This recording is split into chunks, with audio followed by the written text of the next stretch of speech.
All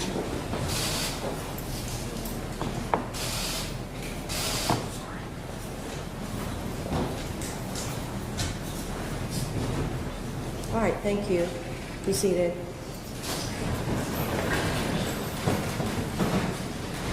Hey, please report, Your Honor, this is case 2023-06-2034, State of Ohio versus Daniel Schanenberger. Mr. Schanenberger is present today in the courtroom. His counsel, Michael Administer, is present via video remote. Can you spotlight him, please, Shay? She'll put him up there. And I believe we're all seeing Mr. Administer at this time in the courtroom. We also have Eric Jones, who is not an assigned counsel in this case, but he was requested to be present since Mr. Administer is out of the state and was not going to be available today to be in the courtroom for this hearing. Right, and I understand that that was through no fault of Mr. Administer, that he knew he was going to be out of state, but other incidents have occurred that have prevented him from being here.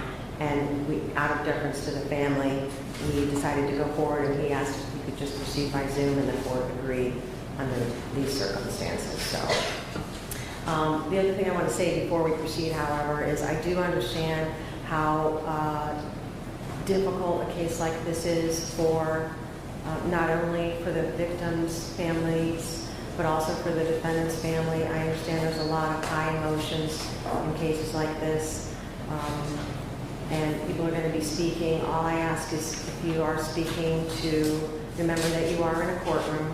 You certainly have the right to speak and convey whatever you wish to convey to either the court or to the defendant himself, but just please keep in mind that you are in a courtroom, and there has to be a certain level of decorum that is followed. And then also, when it gets to the point of sentencing, it's important that there are no outbursts or displays of emotion. Once again, if you feel like you cannot abide by those rules, then you're going to have to step out of the courtroom, or the deputies will ask you to leave. And I'm sure you want to be here to support your loved ones, and you don't want to miss anything. So I'm hopeful that everyone will be mindful of that. Also, with the addition, with the exception of the press, who are here with the permission of the court and signed written permission of the court, no one else is to have their cell phones on. So no one in the back should be recording this. So lawyers can have their phones on silence, but in the back, all cell phones must be turned off and put away. And if we see a cell phone, it will be confiscated. Everyone needs to remove their hats as well. All right, I think we're ready to go. Mr. Bowell, do you have some people that you would like to have speak, if so they can step up to this mic? Your Honor, but let me first, I would like for the record, though, to... You want to say something first? Go ahead. I do, but I also want to make sure that Mr. Schanenberger understands the procedures of having his counsel via video remote, and that he is willing to go forward under these circumstances. Yes. I can represent the court that I met with Mr. Schanenberger via IC Solutions this morning. I've notified his family, and he's indicated to me that he does agree to proceed under these circumstances. Is that true, Mr. Schanenberger? Yes, Your Honor. All right, thank you. And thank you, Judge. And yeah, as you did indicate, there was no trial in this matter. The defendant did plead no contest and was found guilty of one count of aggravated vehicular homicide and one count of aggravated vehicular assault, along with a misdemeanor count of operating a vehicle while impaired. I did have a chance to review the pre-sentence investigation. Unfortunately, I don't believe that investigation or that written document really portrays what happened back on March 14th of 2023 at 8:30 in the morning. So I think to understand and to put it in context what family members and loved ones are going to tell you, I think this court needs to be presented with some of the evidence and some of the facts in this case as to what occurred that morning. And when we talk about that event, and unfortunately in this court we often use the terms of tragedy and senselessness But this case took those words of tragedy, senselessness, horrific nature of this case, not only the evidence, but the consequences and the results of the actions of the defendant that day, took those words to a new height, unfortunately, and to a degree that is just heartbreaking. Because this case involves two victims, one being Christina Williams, who did suffer injuries but survived the event, but Tashana Junius, 33 years old, died as a result of the defendant's conduct that day. And I kind of want to go over the events of that day because it was Tashana, and I think you'll hear from her family members, as I've heard and have seen letters, about what a special lady this was, and what a great loss she is, not only to her family members, her loved ones, but to this community and to this world. And on that morning, she was doing what she did. She was taking care of her daughter, dropping her off at school, and heading to work. And I'll start out, if I could, you can provide access to the docu-cam here on. And I'll start out with two photographs showing Tashana, which are going to be presented at trial. And this is Tashana here. And then this is another picture of Tashana with her daughter, Melrose, who she had just dropped off at the William Reiner Learning Center on Manchester Road. And that is kind of an elementary school. And this is something she did every morning. It should also be noted that Christina Williams had just dropped off her kids at school as well. So if there's any, I guess, positive note from any of this that happened that morning, is that those children were not in the car when this occurred, because it would be just moments after dropping these children off that this event occurred. To give you perspective of what was happening that morning, these are some Google Map photographs, and this first shows a perspective of coming out of the school driveway, and straight ahead is Manchester Road. And so Tashana would have gone up to that light, as with Christina Williams, and taken a left onto Manchester Road. It was at that intersection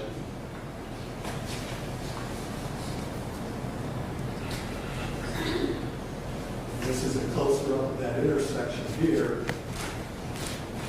that the light facing Manchester Road would have been red, and the defendant would have pulled up and stopped at that intersection. And it just so happened that Detective Brian Reedon of the Sheriff's Office, who this court has seen before as a lead detective in some of the cases that have gone to trial in this case, but he also was pulling up to that intersection as well. He would later provide a written statement indicating that he noticed kind of the unusual actions of the defendant, and that although the defendant had no cars in front of him, he didn't stop at that big solid white line where people usually stop. He in fact stopped about 4 car lengths behind that. And that immediately brought Mr. Schanneberger to the attention of Detective Reedon at that time. When the light turned green, he took off, and that would have been a school zone at that point. But as Detective Reedon put it, he said when the light cycled to green, the Ford accelerated through the school zone, traveling northbound. The Ford continued to increase speed as it approached traffic stop at the light at Manchester and Welcome. The Ford slammed into a black Kia, and the black Kia was the car in which Tashana was the driver. Without activating the brake lights, the collision ejected the driver of the Kia into the passenger side of the vehicle. And when we look again one last time at a Google map, you can see the short distance. 2370 is the address of the school, traveling northbound, and the collision occurred at 2200 Manchester Road by Google accounts. That's only 0.4 of a mile, in which the defendant went from a red light stop to accelerating through a school zone and accelerating right into the vehicle of Tashana. The investigation in this case was excellent. One of the things that the investigators were able to obtain was an airbag control module. And although the speed limit on that road is 35 miles per hour, the airbag speed module from the defendant's vehicle showed that he was traveling at a speed of 59 miles per hour. That same module showed that he never braked, not even slightly, as he collided and rammed into Tashana's car, and that he did not in any way turn the steering wheel in an attempt to avoid that vehicle. When police would arrive on the scene, they would ultimately photograph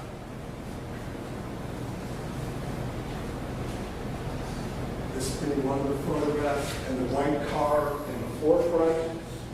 That is the white Impala, a 2008 white Impala, which was driven by Christina Williams. And so this court understands, and I'm going to show the video, but when the defendant slammed into the back of Tashana's vehicle, Tashana then, her car was forced into the vehicle of Christina Williams, and with such force that it caused extreme damage to her car as well. So you see in the forefront Christina's car, the black Kia is Tashana's car, and then the defendant was driving a maroon Taurus.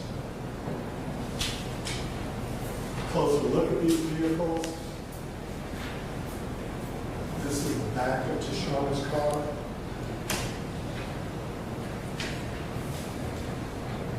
This is the back of Tashana's car in the front of the defendant's vehicle. And then finally, this is the back of Christina Williams' vehicle. And the damage alone tells you that this was a violent collision. And ultimately, Tashana died as a result of that trauma.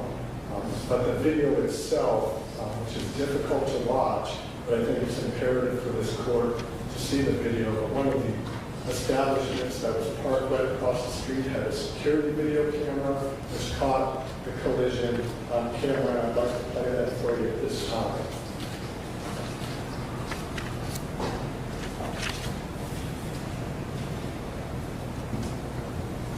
You're going to have to switch over to quick sheet. Okay.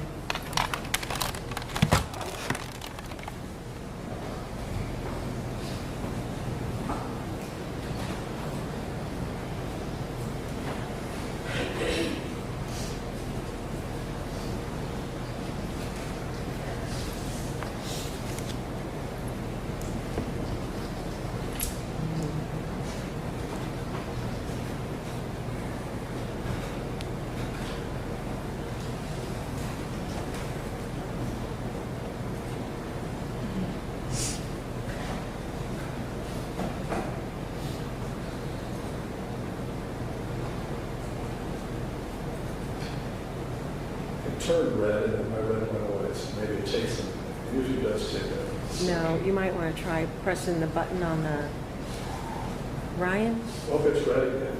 There we go. Okay. So this is the camera view outside of the establishment.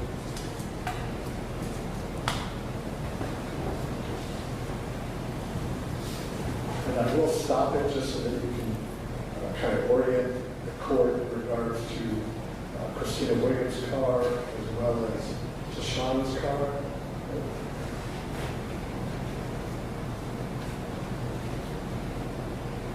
You can see Christina Williams' car pulling up there, and that will be Tashana's car right behind it. So you can see the white car is Christina Williams' car, and the black Kia is Tashana's car.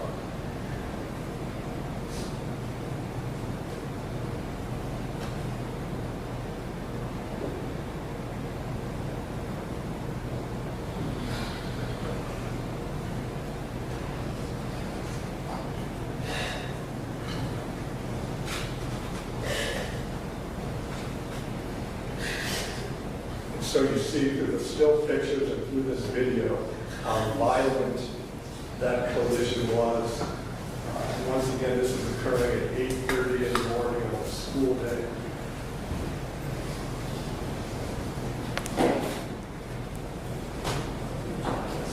Sorry, Judge. Show you what I'm video screen.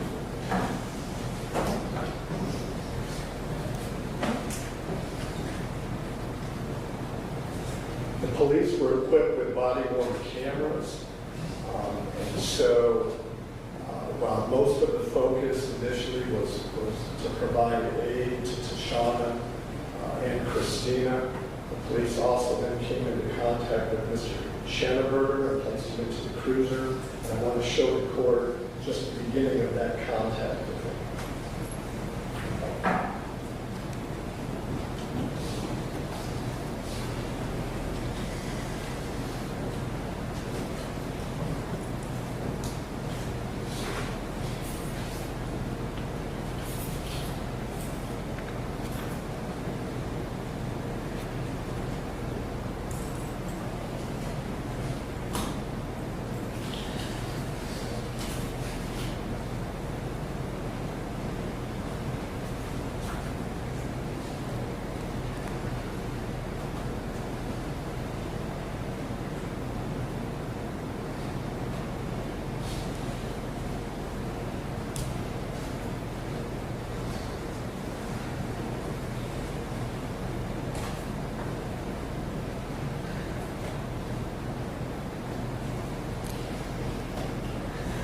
There should be volume on this, Judge, so bear with me.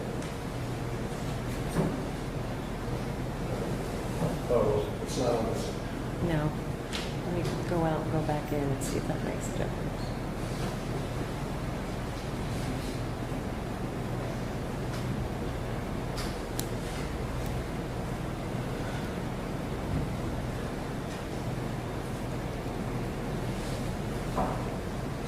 Probably have to press that button.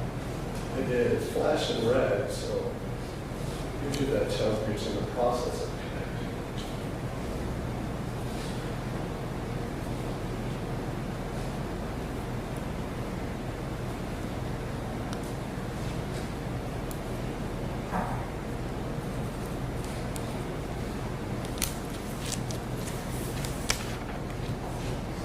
There we go.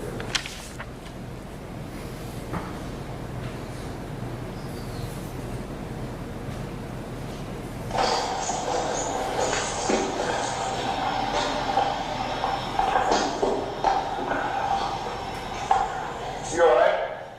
Yes, sir. After hitting that car like that, you're okay? It's a big car. Yeah. I was actually going to get that car with my daughter because I felt safer with her in there. I had a Chevy Cruze and Yeah. I did like 20. And there was a car with no lights on, parked on the side of the road, and it pushed me like, all the way up to the front. So, You in the Chevy Cruze? yeah. So I want to get a bigger, safer car for her. But she's just getting out now. Because I felt safer with her now. Yeah. What, how did this end up happening?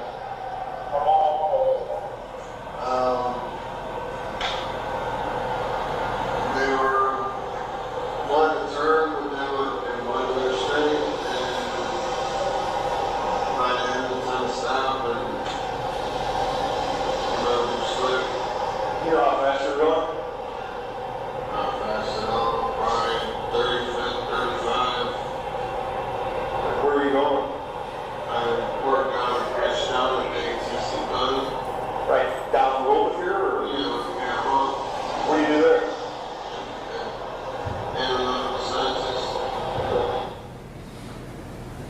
And Judge, why I showed that to the court and why I found it extremely concerning is that this is just moments after that violent collision, and yet we see Mr. Schenneberger with not a care in the world. No concern at all, no concern about Tashana, no concern about Christina, no concern whatsoever in preparing for this case and having extended video. There is not one point where I can find him ever asking about how those victims were doing. Now, whether it's because he truly had no concern or because the drugs were so deeply affecting him, but it's shocking to see his demeanor so shortly after such a violent and lethal collision of cars. And we do find out that, yeah, he was under the influence of a cocktail of drugs. He gave a urine sample at 10:34 a.m., which would have been approximately 2 hours after the collision. And in that sample, we find cocaine, we find heroin, we find fentanyl, we find morphine, we find norfentanyl and acetylfentanyl, marijuana, and hydrocodone. He fails field sobriety tests there at the scene. He fails field sobriety tests in the police department. But maybe most telling as to how under the influence he had gotten that morning are videos from the police station after all the testing is done.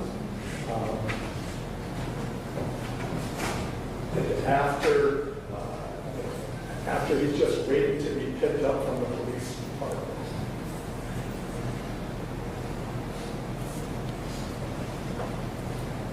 And I'm going to show you a couple of clips from this. This is the traffic bureau area of the Akron Police Department. This is after the interview, after the field sobriety test. You can fast forward to 2 minutes on this. And I ask you to keep close attention to the defendant and his physical mannerisms in this case as to how truly out of it this individual was. And this is about 2.5 hours after the collision. This man was driving on the streets, individuals with kids, and it's just shocking to see how impaired he truly was.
Jumping ahead to the 9-minute and 55-second mark.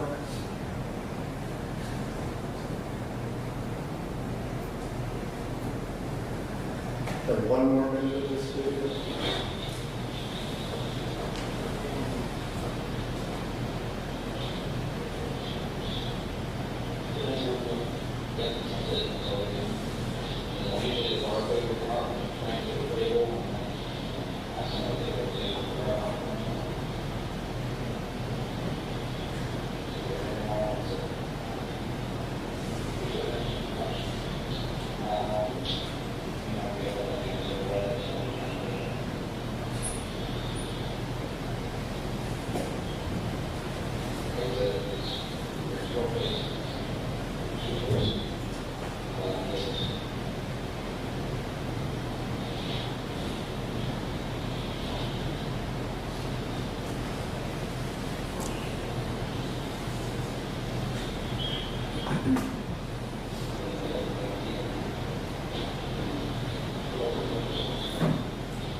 Judge, that's just a small sampling of what we see in Mr. Schanberger, and I wanted to give the court the idea as to the impairment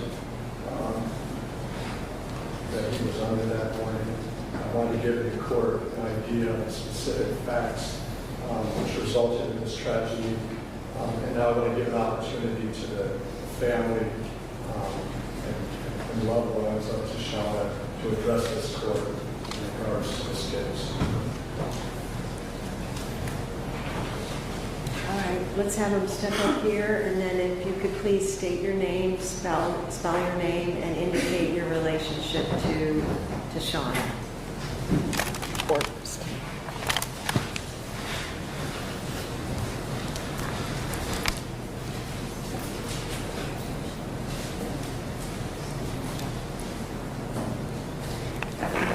Call that Juniors.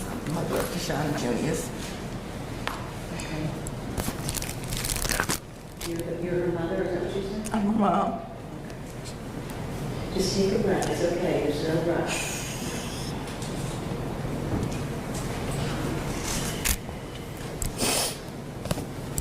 I have tissue. I have tissue.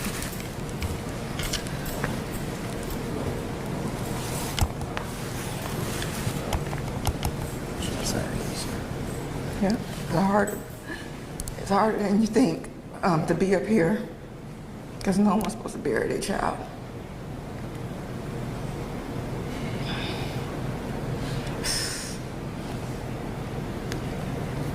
For a whole year, it's nothing but a nightmare for my family. You don't understand what you have taken away from me, what you have taken away from a 5-year-old little girl. Our mom was her world. She did everything for that little girl. I have not slept since March 14th, 2023. I've lost weight. It's hard for me to function because you took my best friend. To get a call like that.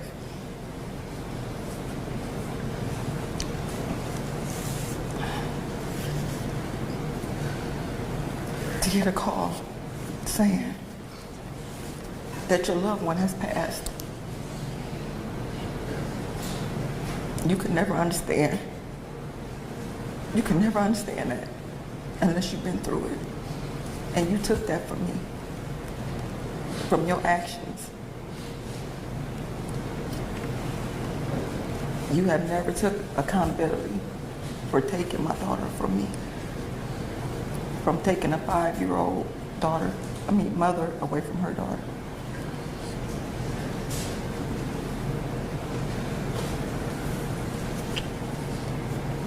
She was a nurse.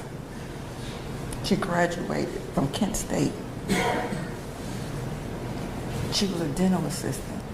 She was an ordained minister. She had just obtained her realtor's license. She had property. You took all that away from her. She was becoming to be greater than she was already, and you took that away from her, from your actions. And it's not going to do it. You have no idea. When I told my granddaughter she was never going to see her mom again, the cry that she had came out her mouth. It was a cry I had lived with every single day. To hear she's never going to see her mom again. She's never going to see her on St. Patrick's Day, on Valentine's Day. She's never going to get to read her a bedtime story anymore. You took that from me.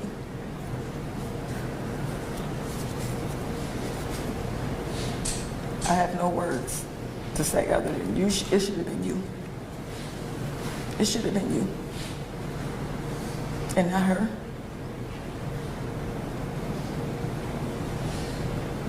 I have no words. I have no words. Thank you. Thank you.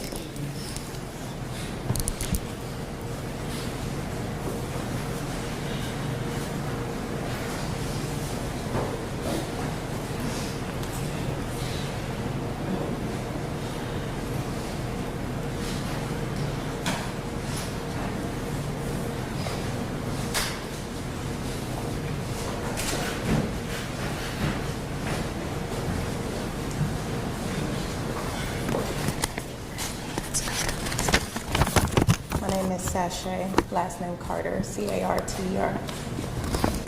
Now, Can you say how you know Shana? me and Tashana were friends, are friends still, even after this. I wrote a letter, and I know it was sent to you as well. But even after viewing the video,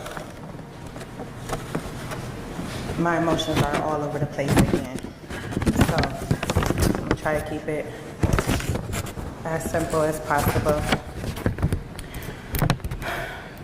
Trying to find the appropriate words to say to the man who has taken my friend away has been quite difficult for me. Reopening a wound that is trying to heal peacefully has not been possible until he is sentenced and we get the justice that we need. March 14th, 2023 changed a lot of our lives. Tashana was a great mother, a great daughter, a great sister, and a great friend who was suddenly taken away due to someone who was so irresponsible. Did not think of his actions when he decided to get in that car. I met Tashana when I was 11 years old. I'm 34 now. We've been friends since middle school. Always kept in touch. We didn't have to hang around each other every day, but we talked all the time. I never thought that I would be here today asking for a fair justice system due to a reckless, selfish, not thinking of the consequences a person could impact on all of our lives, all of her friends, all of her family, her child. My friend is long gone, never coming back. And all we have as friends and family is now memories while her killer gets another chance at life.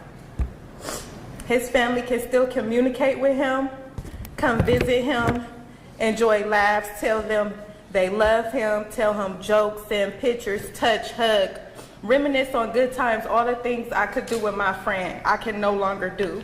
Her family can no longer do. Her daughter could no longer do.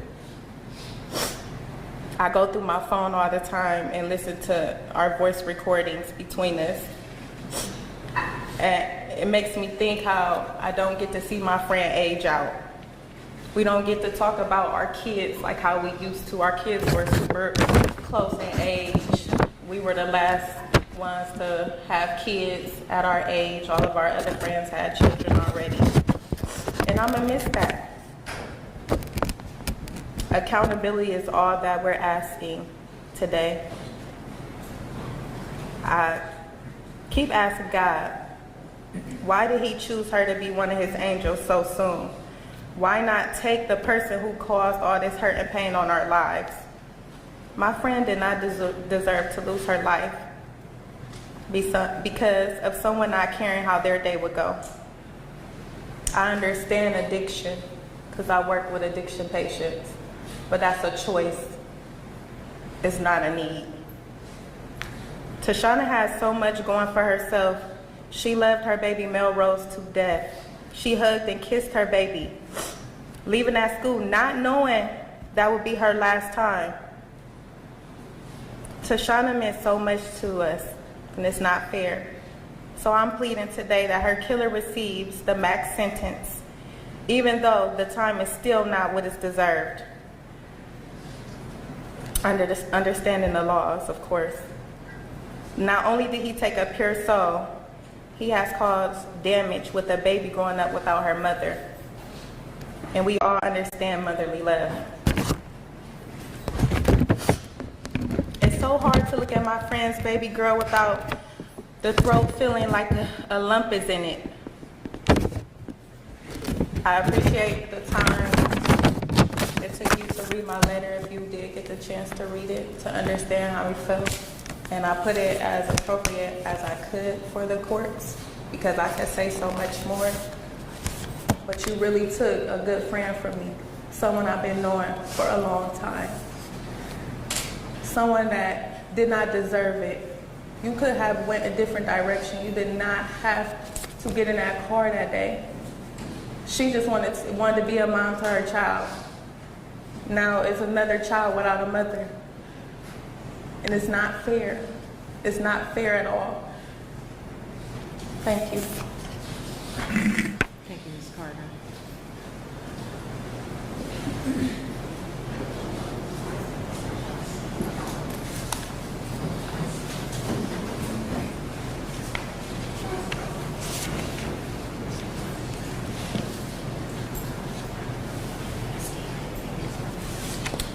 My name is Candace Sales, S-A-L-E-S. I am Tashana's childhood friend. We have known each other since 6th grade. We graduated nursing school together. She was my son's godmother. My son is 15 years old. And because of you, my son is scared to drive. My son do not like to get behind the wheel. My son even want to come today because of you. You have took a lot from us. Tashana was in my wedding.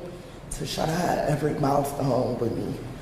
We could go months without talking, and we could talk right back like we never left. It was 4 of us. It was Tashana, it was Stephanie, and it was Brooklyn, and it was myself. You took on our closest friends. You took everything from us. Tashana was a mother. She was a great nurse. When it came to your credit, she wanted you to do everything good. And you really took everything because of your actions. And because I'm a nurse, I take care of people like you every day. And it kills me because I have to have this nurse mentality. But in reality, I really dislike you. You took a lot from us. I was working that day when I got the call that you took my best friend. I had to call and tell my son that his godmother is gone. Today is my birthday. I'm supposed to be having fun with my friend somewhere, waking up to her messages, a happy birthday candy girl. But you took that away. I would say that I forgive, but you have a lot more that you're gonna fight with. The rest of your life, you're gonna have to think about what you did. It's never gonna go away. No matter how many times you repent, how many times you pray, your family get to call you, your family get to talk to you, your family get to video call, they get to visit. If you have kids, they get to see you. Melrose don't have that. You get to come back home and start another life, while all of us don't have that. I have just memories of pictures, videos of her little squeaky voice. And we don't have that. I just really hope that you sit, you think about what you took. I hope that your family understand what you have done, and I hope that they're embarrassed by you. Tashana was a good person, and I just really hope that even with the max sentence, it's not gonna give her back to us. That's a lifetime. Her mother have to look at pictures. It's no longer Tashana and Butter. Like, it's no longer that. Them tears is just so irritating, but that's all. Thank you, Ms. Hill.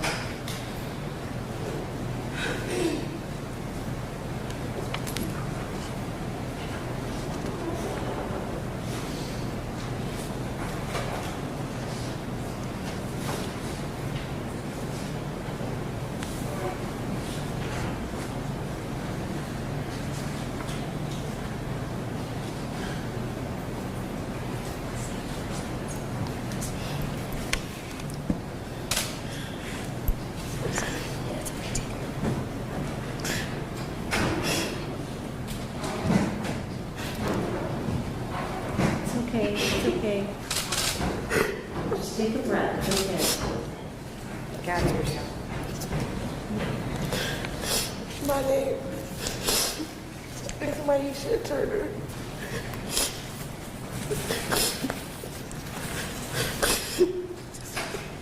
Tell me your name again.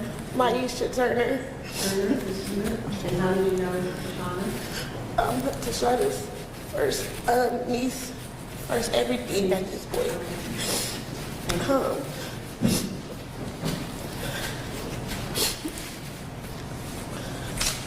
I don't know what to say, because I never in a million years thought I'd be doing something like this. I can't even look at you, because you ain't even saying nothing to us. Not sorry, nobody, nothing, just not even apologize, because you can't even get her back. I'm so angry. It's okay. She meant the world to me. Like everything. I could call her about anything. I was with her that Saturday. And then you sit here crying like you care. You don't. I can't. Thank you, Mr. Turner.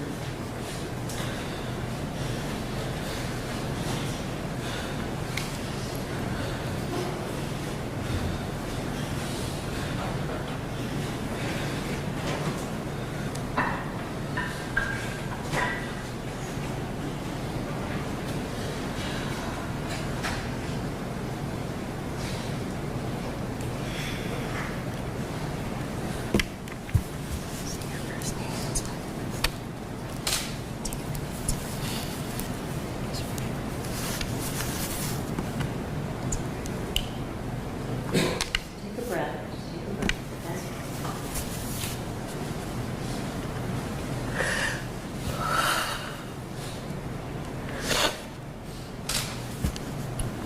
My name is Kiana Moore. And I'm Tashana's sister. Sister, her sister.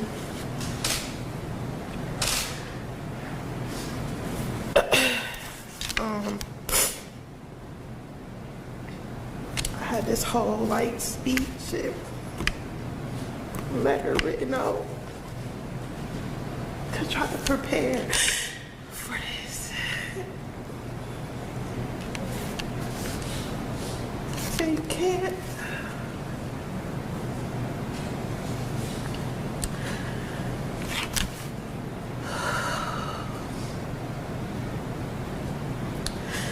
My sister was so special to us. And she loved her daughter. She loved her family. She loved her friends. The last time I saw my sister, she came and got her hair done a weekend before this accident happened. The last time I saw her was in my salon, and I did her hair.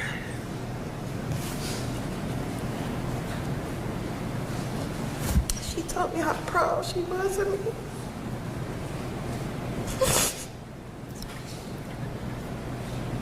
She told me she loved me and she was happy I was doing what she knew I was good at.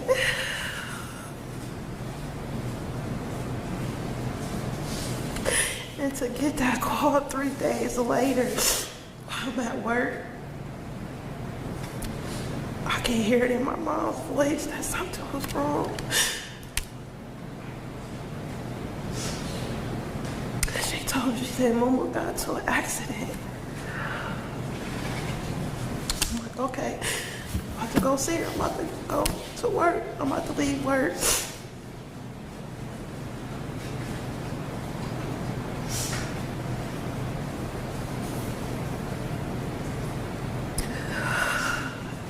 Just for her to stop me in my tracks and tell me that she was killed.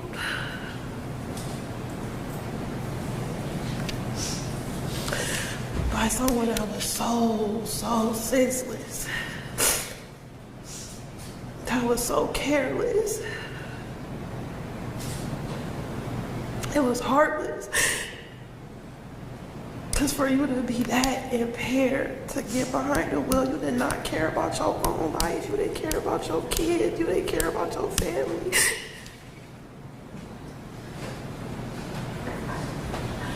If I could just push my sister's car the other way. If I could have just made her go another route. If she could have overslept anything, I try to think of anything.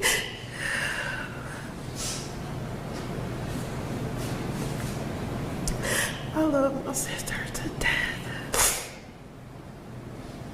She was always there. Right or wrong, she was always there.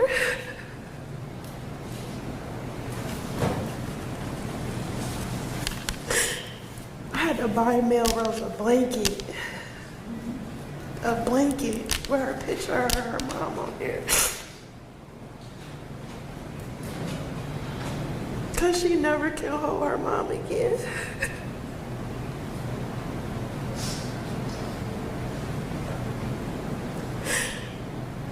We left with depression, anxiety, sleepless nights. I took 2 months to even get back in the car because I'm paranoid. I really wish life was on the table for this man. Because at this point, it's life for a life to me. The time that he is even offered is never enough. It's never enough.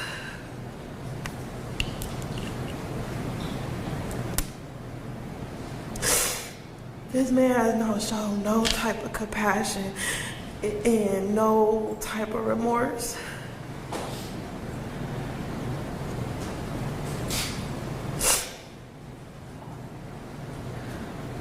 And I ask that whatever the highest sentence can be,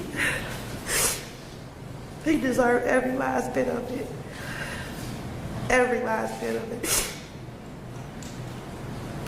Thank you. Thank you so much.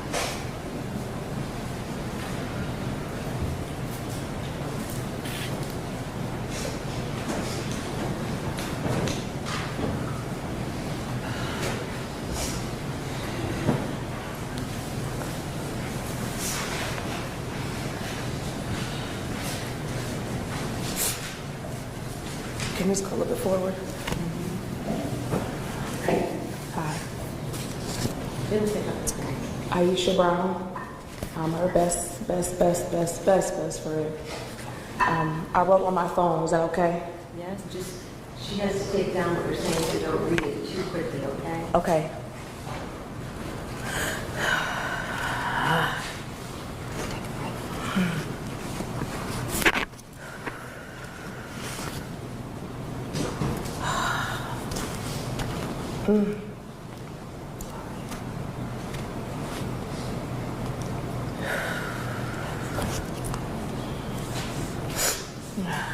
Role model, definition, a person looked to by others as example to be imitated.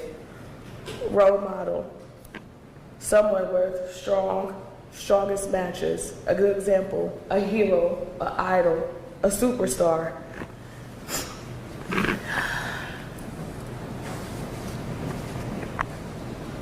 Best friend, definition, someone you can trust with your life, who has seen the best and the worst of you and will be there whenever you need someone to talk to. Where do I start? You took a role model from me. You took a true best friend. She was a superstar. She was a daughter who you would be proud to have. Her accomplishments, her goals, she made her mother so proud. An amazing, gracious, honorable mother to her only daughter, Melrose, a deserving, fearing, wisdom, trustworthy sister, a goddaughter, truly from God. The impact you have caused, the hurt, the pain, the disgrace, the unbearable loss, the heart shattered.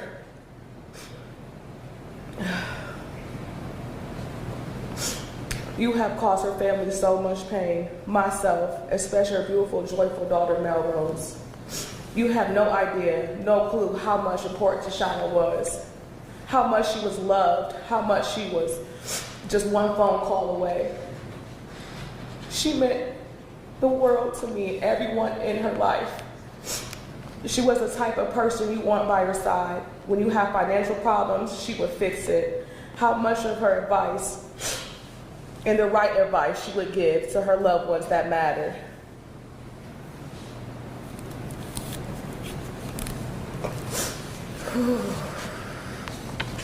My best friend Tashana mattered. She mattered. To not get that one phone call away, to not hear her wisdom of words, the truth, the honesty she believed. As perfect as she was to me, you have took something from me. You took my heart. You took my heart. You took my heart. You took my peace.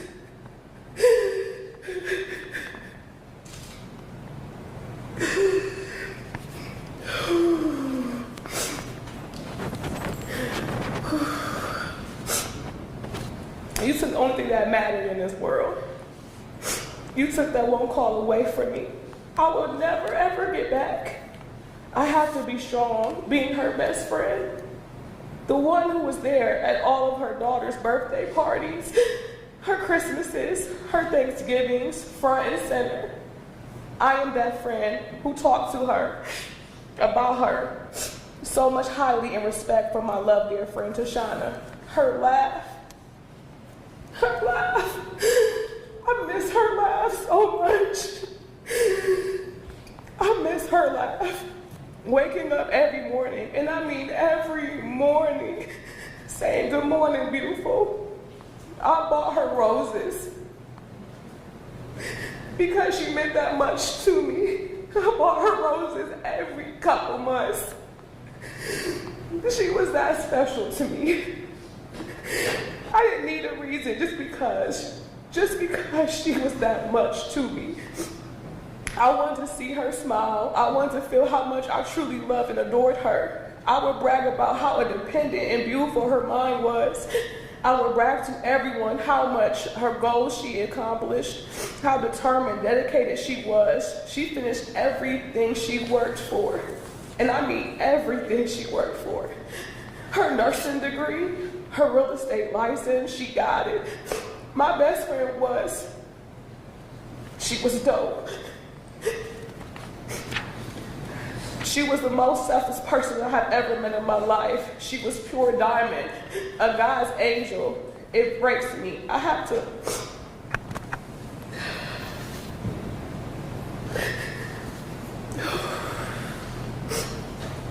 look into her mother's eyes. And every time I talk to her, I can feel the pain. The loss of her amazing daughter not being in her life. All I can do is make mommy laugh, then cheer her up. Can you imagine looking into Shauna's mother's eyes her daughter Melrose? Because I do, as her best friend. And I bet you can't. You have not once did.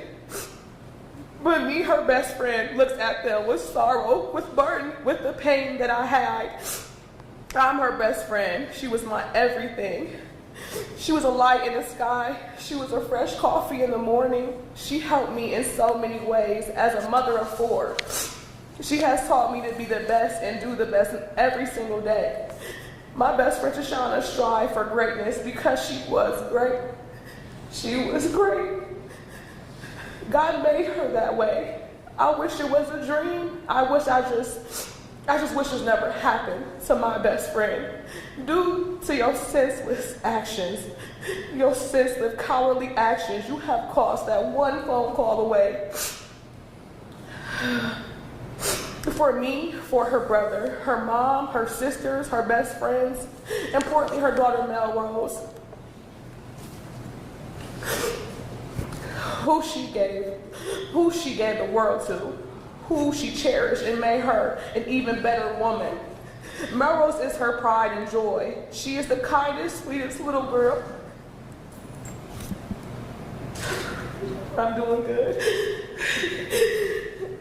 She remembered everything about her mother when she would read books to her. When she would read books to her, lay next to her every night. Melrose is an image of her mother, and I'm so grateful to be a part of her life. But to know that she will remember laying in her bed with her mom, how her mom's smell and touch was. To know she cannot get that back breaks my heart. It breaks my heart. Got a little bit left. Okay. Jesus. I want you to remember every day of your life you get to live on this earth while my baby and her family suffer the loss of Tashana. I want to say to her mother and her brother, I truly love you both for accepting me in your lives, for letting me be a part of your family, for loving me and calling on me. You have no idea how much it means to me. The laughs we shared, the meals we ate together as family. Mom, my dearest mom, I love you. I love you more because you brought Tashana into this world.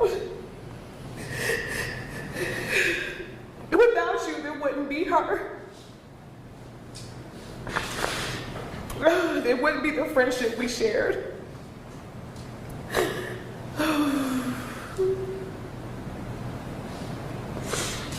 Mom, I want you to know, be proud of Tashana, because one day I'll look up to you and Tashana and pray that me and my teenage daughter will grow into an independent daughter like yours.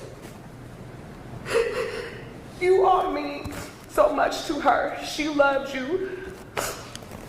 She loved you, Marcus. She wanted you to understand everything she taught you because she might not always be a call away. She wanted to push you as hard as she could because that's what big sisters do. She always believed in you. She always wanted you to find something you love, you stack your money, take care of your boys, and become the independent man she called her brother, her confidant. I know the bond you two share firsthand. She was your brother, she was your mother, your best friend, and I know she's gone, but you have to stay strong because that's all she wanted from you. Don't fold when it's pressure and don't fall because she is not around. I'm so sorry. I'm so sorry that this has happened to her. The last time we hung out was before she passed away, and we had a ball. We had a ball. Then you took something from me and this family, and she was important, and she was loved. You just looked at her and wanted to be her. You just wanted to be her. And she meant that much to me. She meant so much to me. And I wish she wouldn't have done that. Aisha Brown, I'm signing off. Thank you. Thank you. Thank you, Ms. Brown.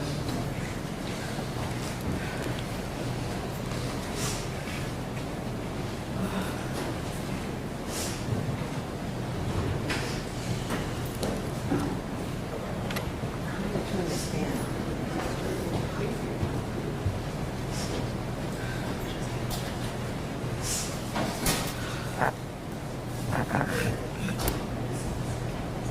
All right, ma'am, please just state your name and how you knew Tashana. My name is Morgan Johnson. Tashana was my friend, and she's the aunt to my 2 children.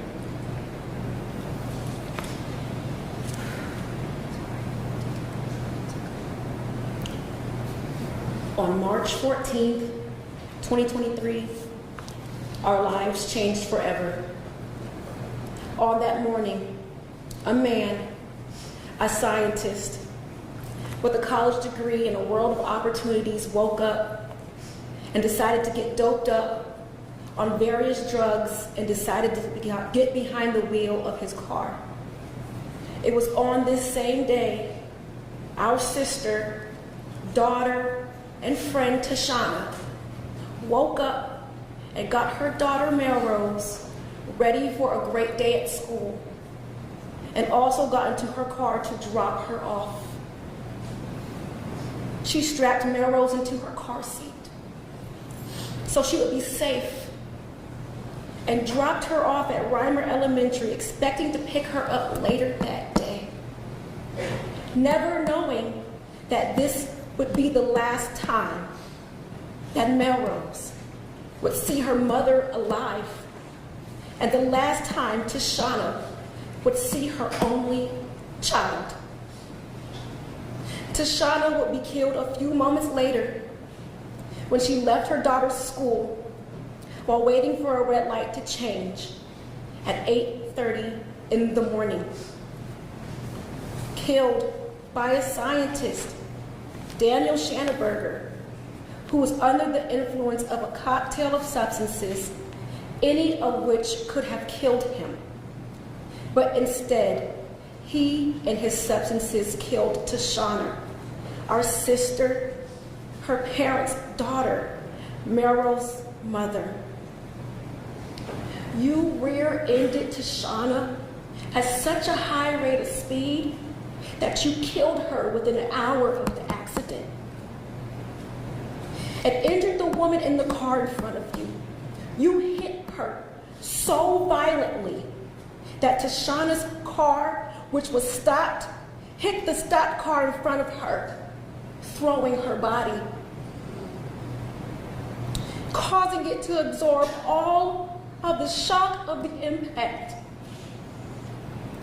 ultimately causing her to die of a broken neck and fatal blunt injuries so bad she was unable to survive despite timely life-saving measures.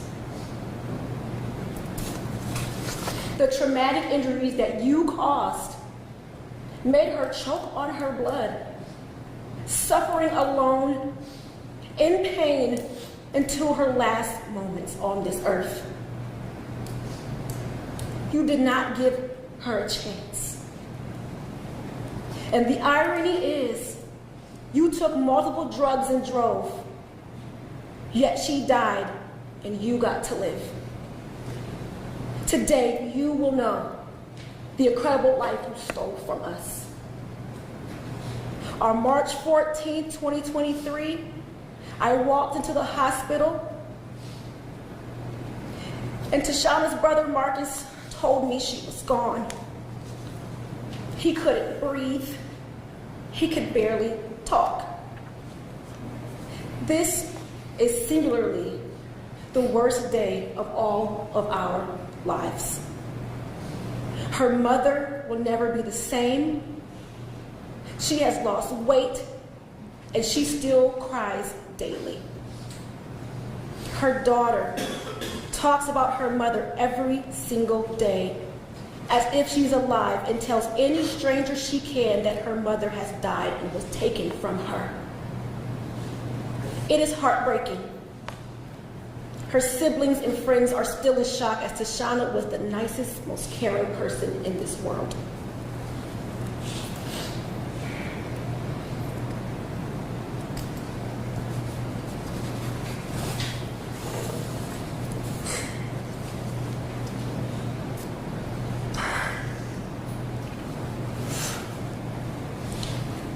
There are no words to describe the turmoil, the pain, and the uncertainty of the last year of our lives without Tashana. Nothing has been the same. Our happiness, our peace of minds, our view on the world has been negatively impacted every day since we were told she would never wake up, walk, talk, hug, or love again. Her infectious laughter, her logical and helpful advice, her positive, ambitious, and motivated attitude to achieve success no longer seen and heard. She was the most supportive person with the kindest and caring soul, a college-educated woman, a business owner, elevating in her career, a dedicated and loving mother, gone way too fast and way too soon. There is not a day that goes by that we don't look at her photos, visit places we used to go, look at her belongings where we don't feel that same pain all over again. A continuous cycle of heartache and disbelief.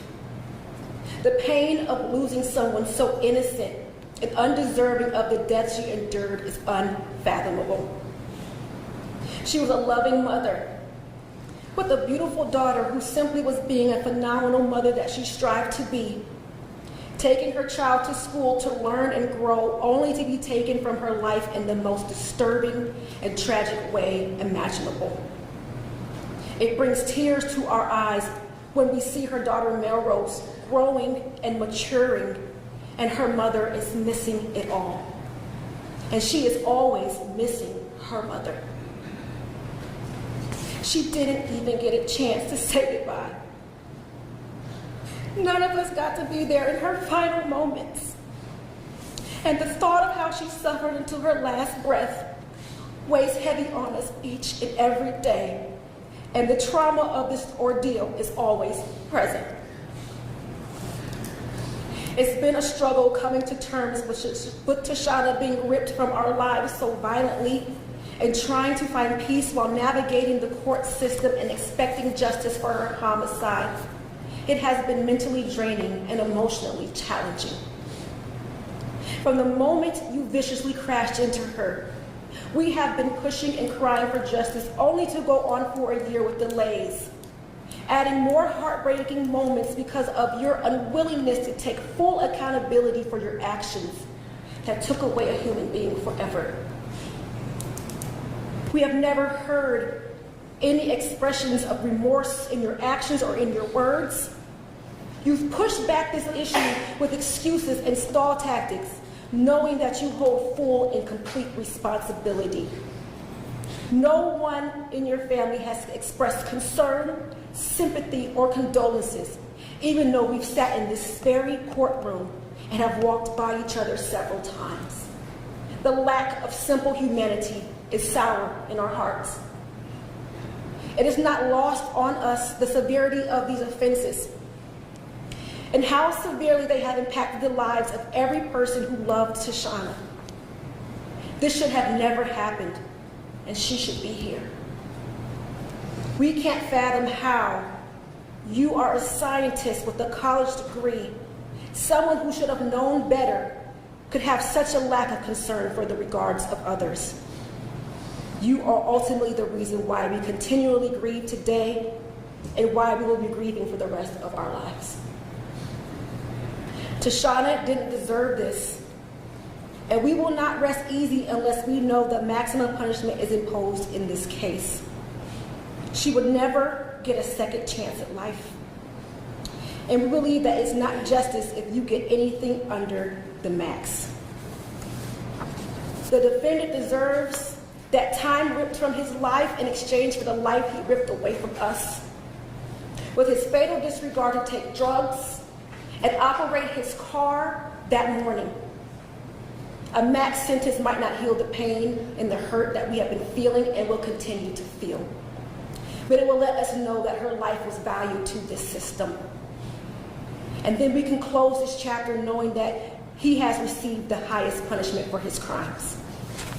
Judge McCarty, we are asking you to give Daniel Schanenberger the maximum sentence for causing Tashana's death and for Mrs. Williams' injuries, and to run these sentences consecutively. Tashana was violently killed and suffered in her final moments, and Ms. Williams still experiences pain. I can only wonder the thoughts that went through Tashana's head when she could no longer move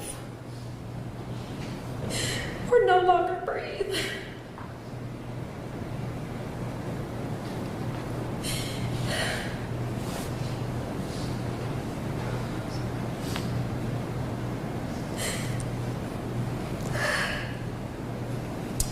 She was awake and had responded to Deputy Breeden, who checked on her after the accident. And she absolutely lived long enough to know what happened to her. She knew it.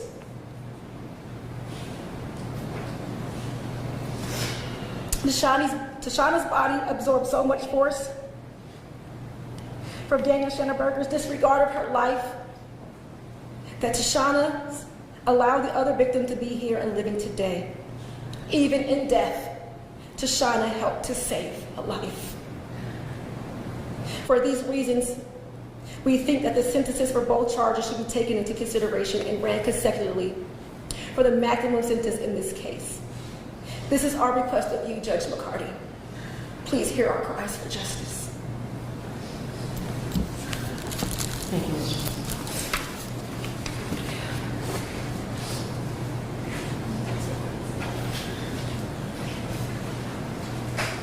Your Honor, I believe that's all that all the family members and friends that want to address this court. I will point out lastly, and I know this court does have the pre-sentence investigation of Mr. Schanenberger's record. In that report shows that he had previously been convicted of a drug offense, previously convicted of operating a vehicle while impaired. The BMV notes 14 prior suspensions and 18 traffic-related convictions. From the first time that I met Shauna's family, they've consistently said that they wanted the maximum sentence in this case, trial or a plea, and the state of Ohio and myself support them in that request. Thank you. Thank you, Mr. Baumel. Can we put Mr. Administrator back in the spotlight? Mr. Administrator, can we put him back in the spotlight? Yeah. Thank you, Judge.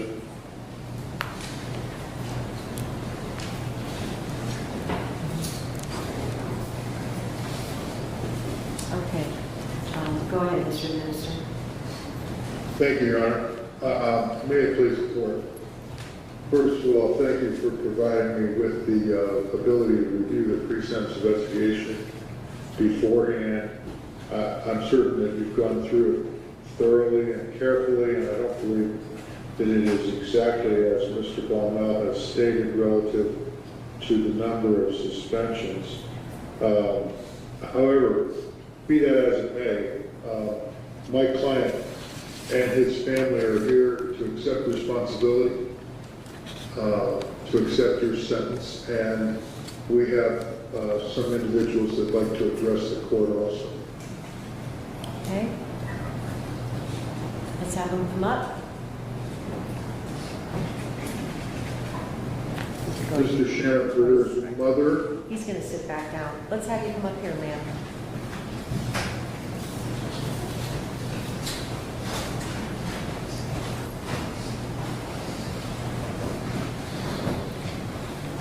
Can you state your name for the record?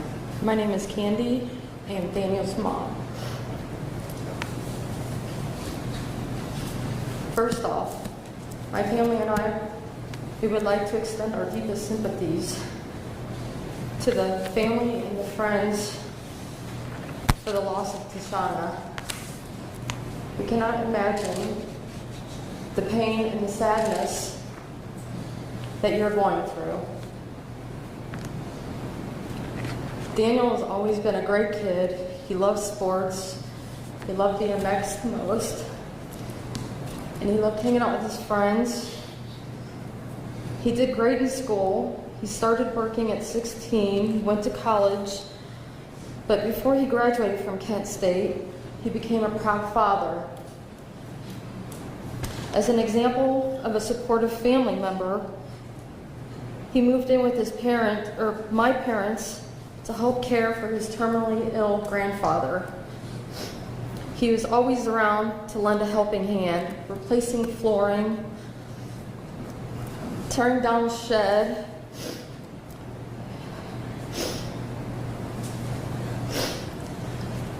he added stair rails for his uncle, and he helped build furniture for my mom, his grandmother. These are just some examples. Dan graduated where he majored in pre-med and chemistry with concentration in biochemistry. While he had lots of achievements, he also had back problems that resulted in surgery, where a rod and 6 pins were placed in his lower back. We were concerned with how his back was healing and how he felt. Didn't once worry that this would be the beginning of Dan's addiction to pain meds. He has been fighting this battle on and off for several years. Coincidentally, his daughter had similar back surgery this past May, and her only fear was the use of prescribed pain medication because she witnessed the struggles. During Dan's incarceration, we have witnessed a transformation in Dan with all the classes and counseling that he had voluntarily attended. This scientifically educated person also found the spiritual side by attending Bible studies and encouraged other inmates as well. What Daniel did was wrong, horrific, and beyond heartbreaking for the victims and both families. There is no winner in this situation, and Daniel is taking responsibility and understands the seriousness of his actions, and we can only hope for continued progress. I can tell you throughout his battle, Dan has always been a big part of our and his daughter's lives. He was and still a good father. Thank you. Thank you, Mrs. Shannon.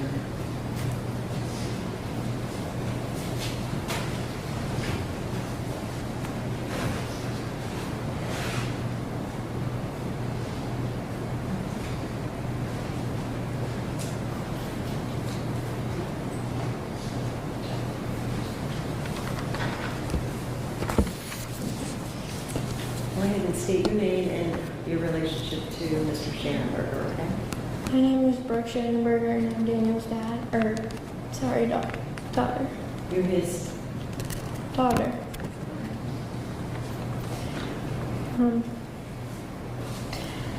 Hi, my name is Brooke. I'm Daniel's daughter. I would love to express my sincerest condolences to the family and the daughter who lost her mom. I'm so very sorry. I wanted everyone to know that my dad is the most caring, funny, and understanding person who is also very smart and has always helped me with my homework at any time I needed. Even now, still continues with my medical terminology that I struggle with. He helped me through my anxiety I had with my recent back surgery, especially since my dad had basically had the same procedure. It was really tough for me. I had a lot of firsts with my dad, like teaching me to ride a bike, swimming, fishing, boating, camping, and family vacation. While we have many good memories, I've also witnessed my dad and his struggles with addiction. I never stopped believing in him because I know it's a disease and I know one day he would conquer it. All this has been very hard on me along with the rest of my family and I'm saddened for the other family.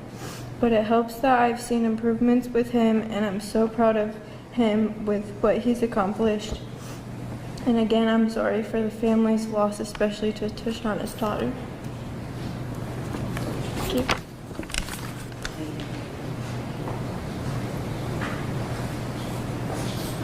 May we hear from Mr. Shanaberger at this point, Judge?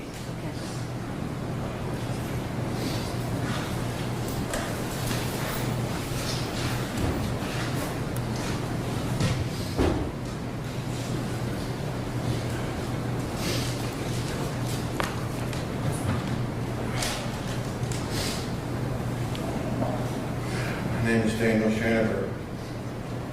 I have written this apology numerous times, struggling to find the words that express the deep remorse that I have now and forever.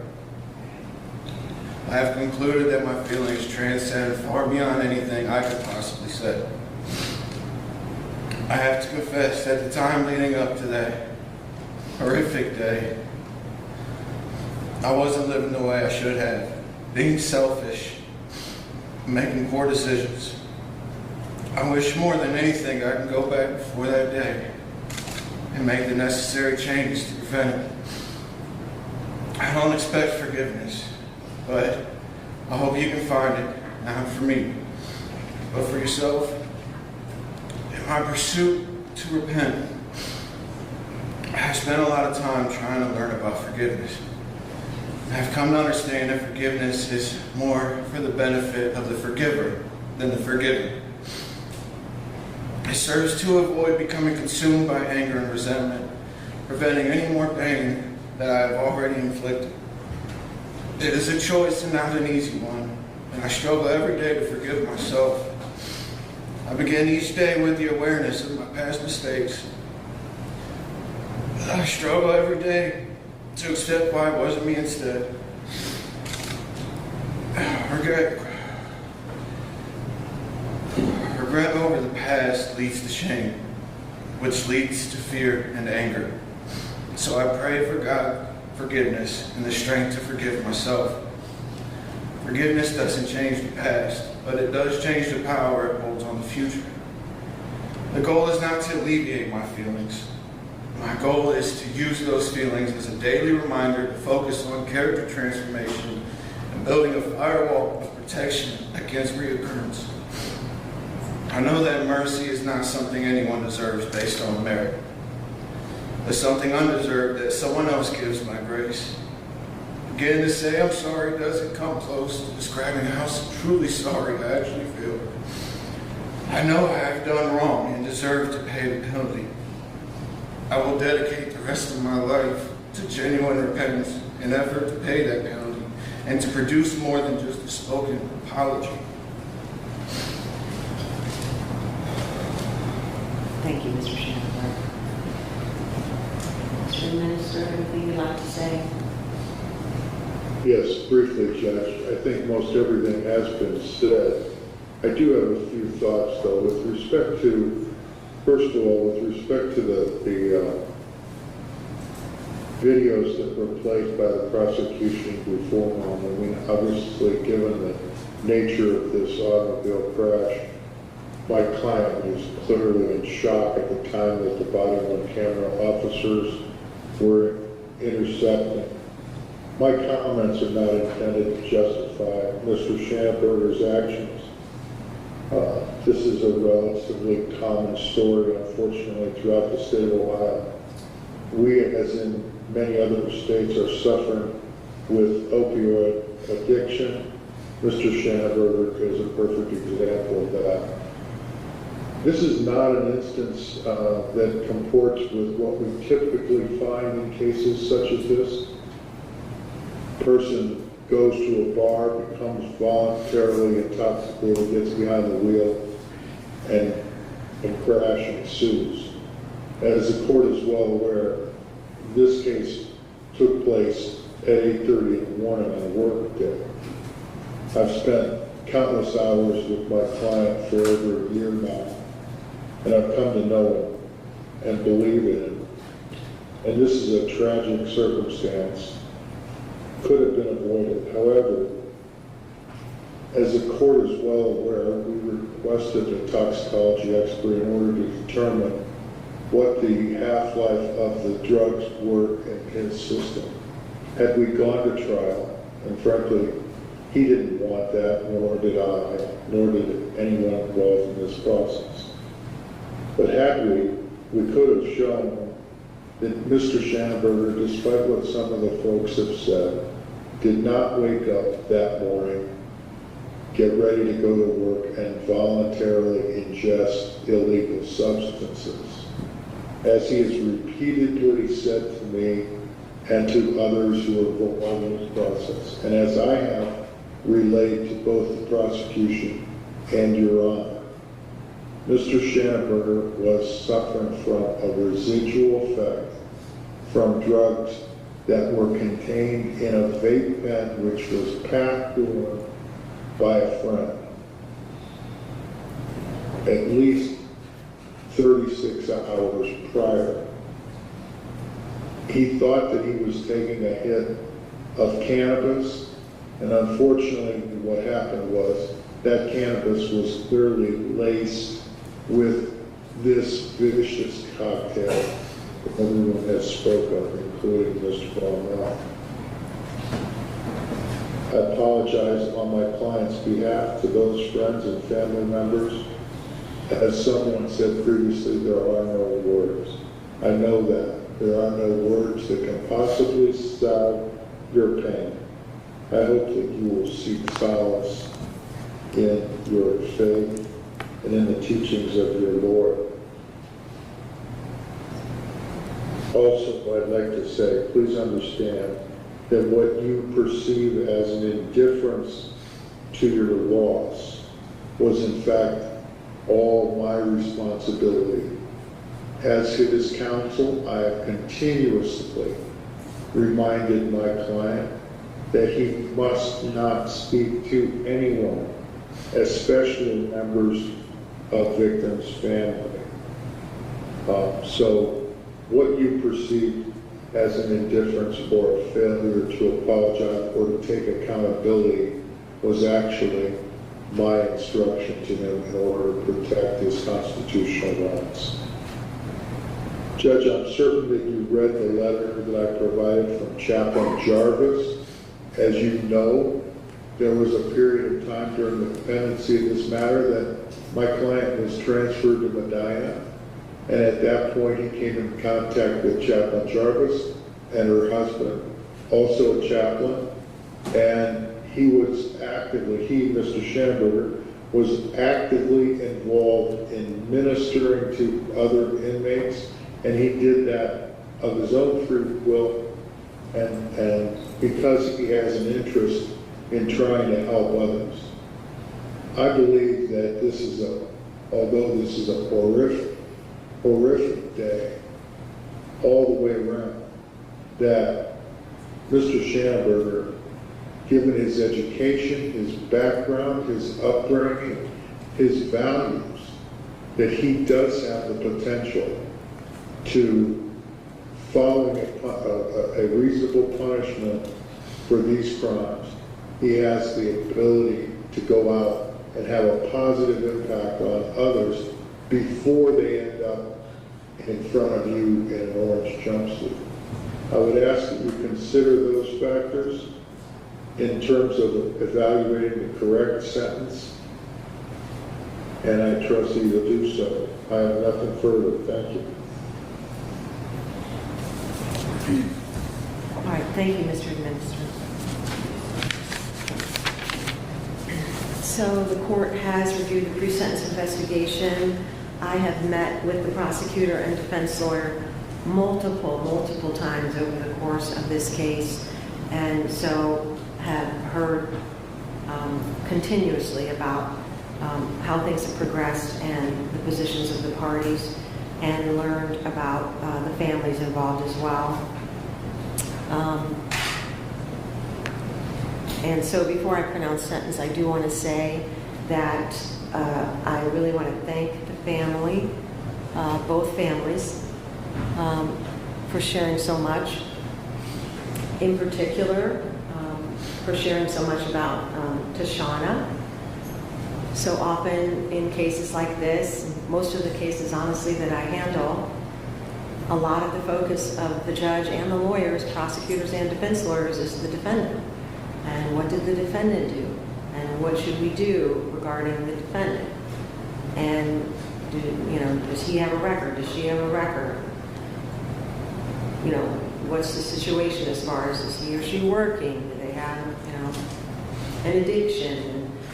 The system's just kind of set up that way when we resolve most cases that's what happens. Of course, there's victims in many cases, and of course, I hear about their positions, but often I don't hear much, and I really don't learn much about the victims. Maybe, they are okay with probation, they need this much restitution, but I don't ever really hear much about their character or their qualities, their personality.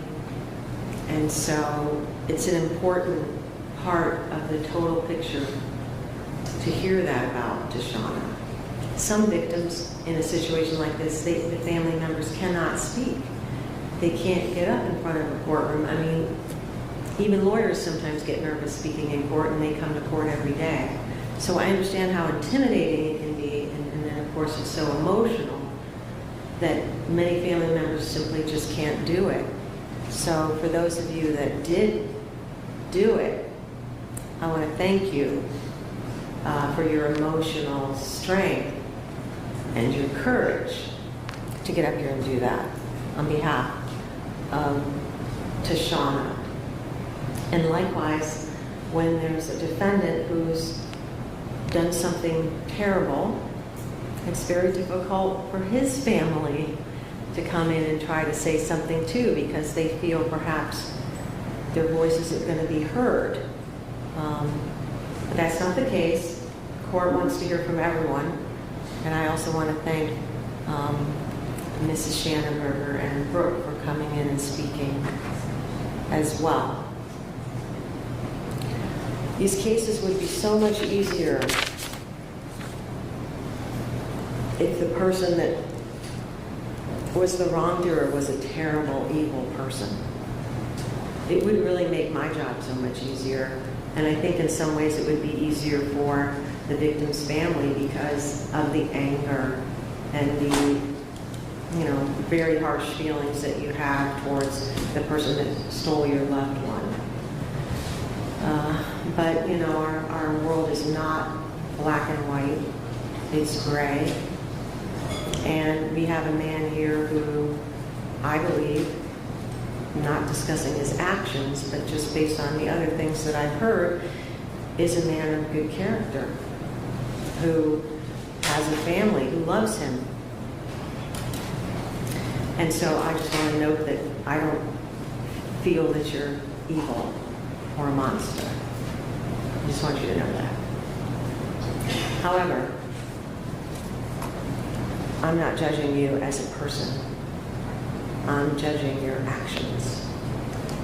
And your actions, what the result of your actions was so horrific. The court has to take that into account. So, however, I also do want to say, you stepped forward and you resolved the case. So as difficult as this was, a trial would be so much more traumatic for the family. Everyone knows that. Having to sit through it, having to watch everything, having to see the photographs, having to totally, completely relive that day. I've seen it. It's very traumatic for families. And so in cases like these, whenever possible, I know prosecutors try to avoid trial if it's reasonable to do so. In this situation, you pled to the indictment, essentially. The other charges were going to merge, and you pled to the highest level of the charges you were facing and threw yourself on the mercy of the court.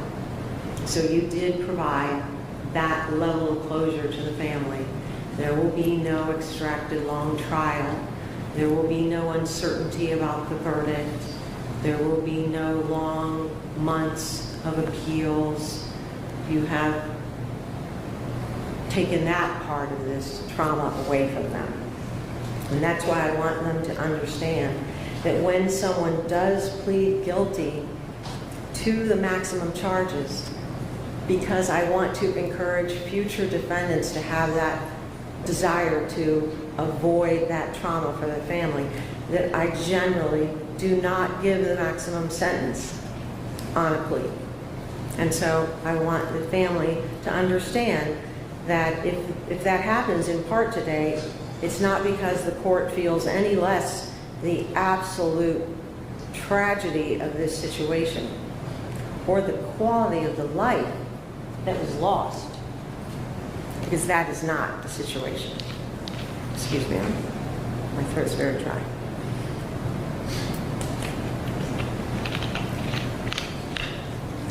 It is simply practically acknowledging that it's a good thing to have closure, and it's a good thing for someone to accept responsibility, and the court does take that into account.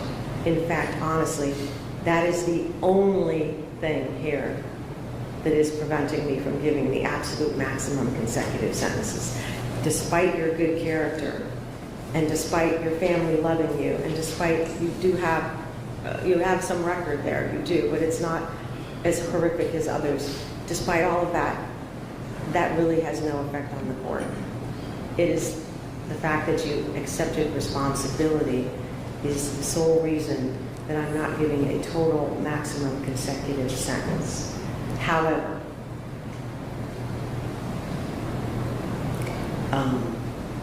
I feel that what happened to Tashana was so awful and terrible and tragic and senseless. There's not enough words, as others have said, that it is appropriate for me to give you the maximum sentence on that charge.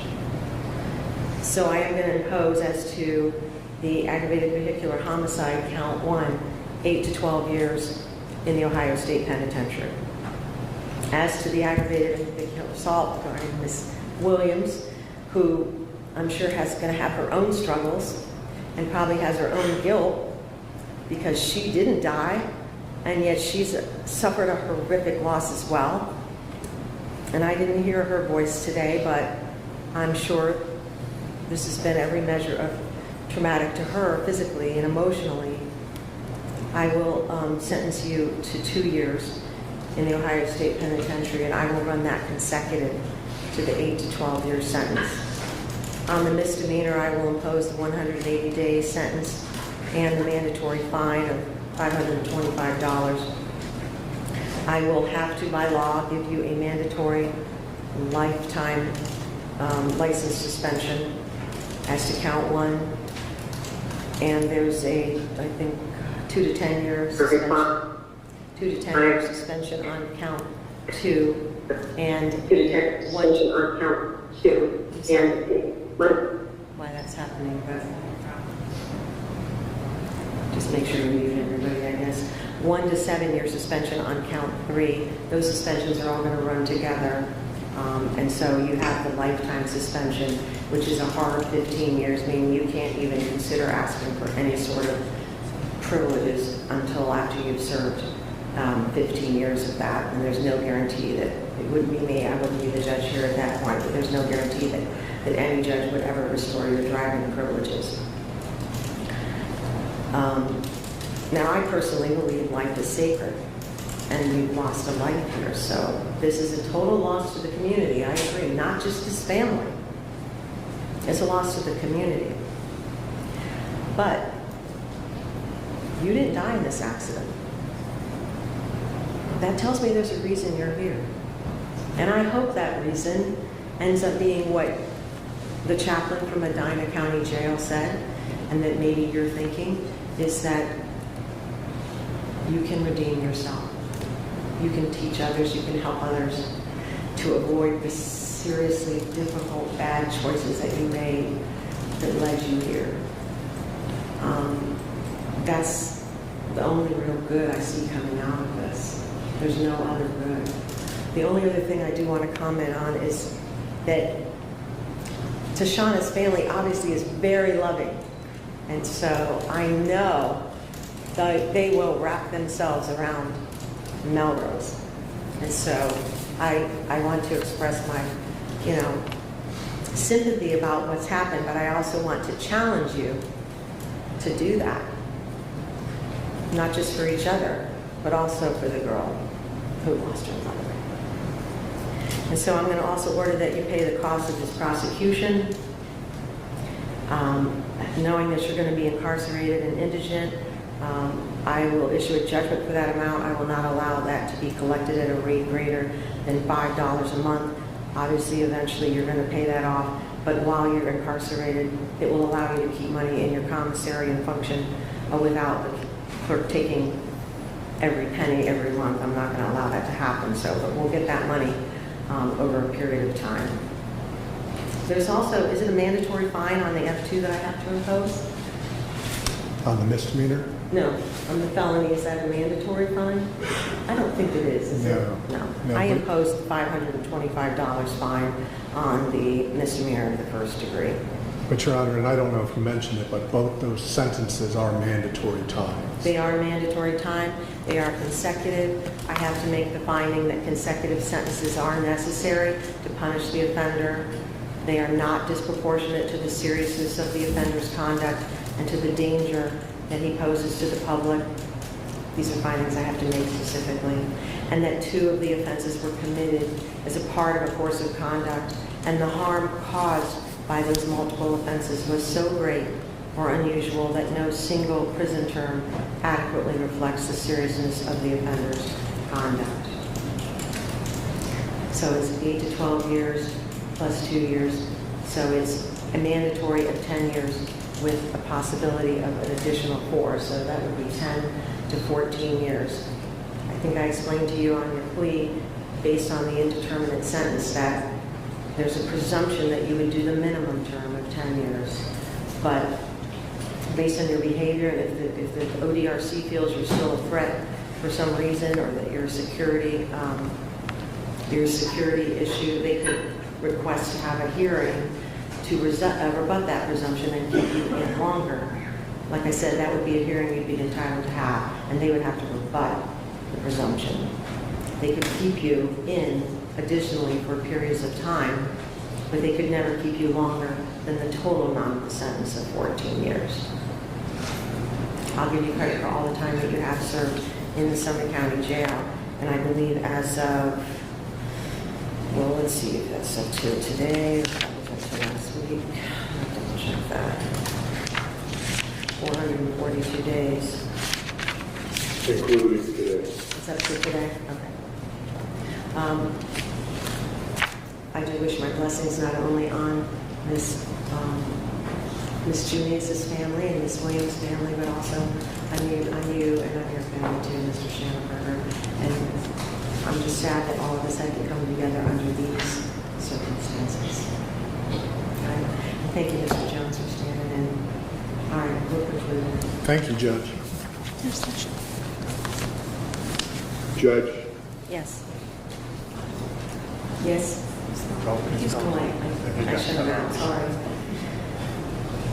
I don't think she's going to pop back up.